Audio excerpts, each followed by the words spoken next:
اور آنے والے وقت میں کیا ہوگا یہ ہر شخص جاننا چاہتا ہے. تو اس حوالے سے بڑی خاص مہمان شخصیت یہاں پہ تشریف فرما ہے.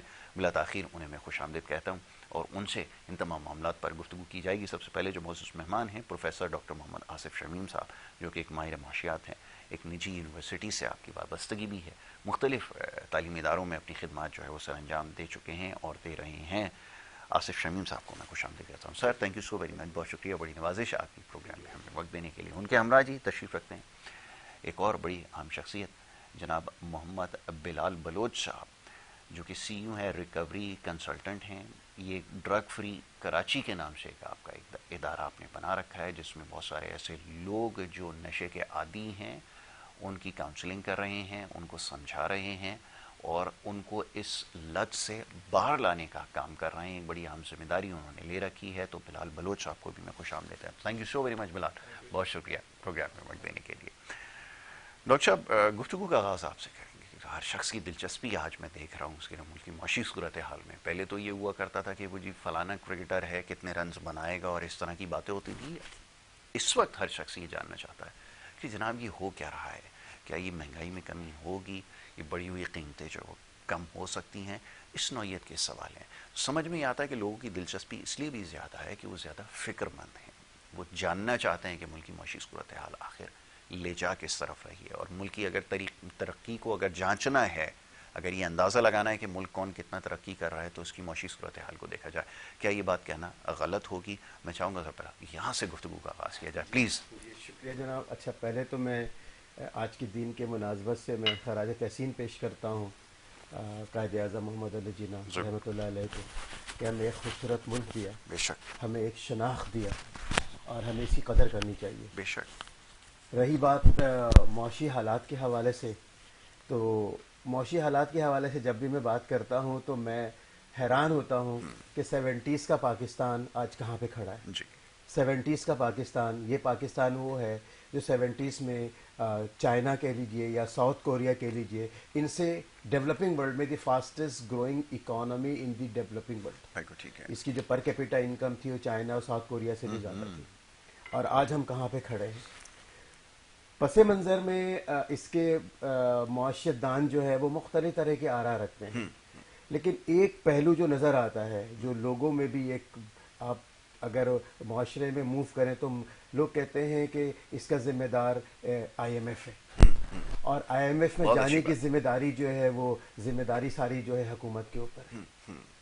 آپ دیکھیں کہ ہم اگر تھوڑا سا میں بیک گراؤنڈ میں جاؤں تو ہم جولائی 2019 میں آئی ایم ایف کے 22 پروگرام میں گئے تھے، جی اور اس میں تقریباً 6.5 ارب ڈالر 6.5 بلین ڈالر کی جو ہے نا ہمارے ساتھ ایک ایگریمنٹ طے ہوا تھا کہ مختلف قسطوں میں وہ ہمیں یہ پیسے ملیں گے. لیکن مسئلہ یہ آتا ہے کہ جب آئی ایم ایف آپ کو پیسہ دیتا ہے تو آپ سے کچھ ڈکٹیشن بھی کرواتا ہے، جسے ہم عام لفظوں میں کہتے ہیں اسٹرکچرل ریفارم کریں. آپ جی ڈسکاؤنٹ ریٹ کو بڑھا دیں، سبسڈیز کو کم کر دیں، ایکسپینڈیچرز کو کم کریں، ٹھیک ہے، ٹیکسز کو بڑھا دیں. اور وہ ٹیکسز کو جب بڑھانے کی بات کرتے ہیں تو گیس، پانی، بجلی، تمام چیزوں میں اس کا امپیکٹ نظر آتا ہے، اور جو الٹیمیٹ جو نظر آتی ہے وہ مہنگائی کی شکل میں نظر آتی ہے. تو اس کا مطلب یہ ہوا کہ مہنگائی کی اصل وجہ جو ہے آئی ایم ایف ہے. اب مسئلہ یہ ہوتا ہے کہ صورتحال یہ ہے کہ ہم اگر مہنگائی کے معاملات کو دیکھیں تو دیکھیں ایک چیز اور بھی ہے اس کے پس منظر میں، گورنمنٹ کے ایکسپینڈیچرز. دیکھیں جو مسائل جو ہوتے ہیں نا، ایک ہوتے ہیں عوام کے مسائل اور ایک ہوتا ہے گورنمنٹ کے مسائل. عوام کے مسائل کیا ہیں؟ عوام کے مسائل دو ہیں جو آپ نے کہا، ایک ہے انمپلائمنٹ اور دوسری ہے مہنگائی. اچھا گورنمنٹ کے مسائل کیا ہیں؟ گورنمنٹ کے مسائل دو ہیں، ایک ہے گورنمنٹ کے ایکسپینڈیچر بجٹ ڈیفیسٹ، اور دوسرا ہے جناب جنرلی جو ہم بات کرتے ہیں ٹریڈ ڈیفیسٹ. یہ دو مسائل گورنمنٹ کی طرف سے آتے ہیں اور یہ دونوں مسائل الٹیمیٹلی امپیکٹ کرتے ہیں عوامی مسائل کو. تو اب صورتحال یہ ہے کہ اگر گورنمنٹ کے مسائل کی بات کرتے ہیں، ٹریڈ ڈیفیسٹ کے، گورنمنٹ ایکسپینڈیچر کے حوالے سے بجٹ ڈیفیسٹ، تو بجٹ ڈیفیسٹ میں ہمارے اخراجات ہمیشہ زیادہ رہے ہیں ہمارے ریونیو سے. بالکل ٹھیک ہے. موجودہ بجٹ میں تو اس کے لیے کہا جاتا ہے کہ آپ نان ڈیولپمنٹ ایکسپینڈیچر کو کم کر دیں. نان ڈیولپمنٹ ایکسپینڈیچر کو اگر آپ کنٹرول کرتے ہیں تو کسی حد تک آپ کنٹرول کرنے میں کامیاب ہو جاتے ہیں. آپ دوسری چیز ہوتی ہے کہ ان نیسیسریلی جو امپورٹس ہے اس کو کنٹرول کریں اور ایکسپورٹ کو فیسیلیٹیٹ کریں، وہ گراؤنڈ کریٹ کریں. اب دوسری طرف آ جائیے، سوال یہ پیدا ہوتا ہے کہ جو موجودہ جو بجٹ ہے ہمارا 9.4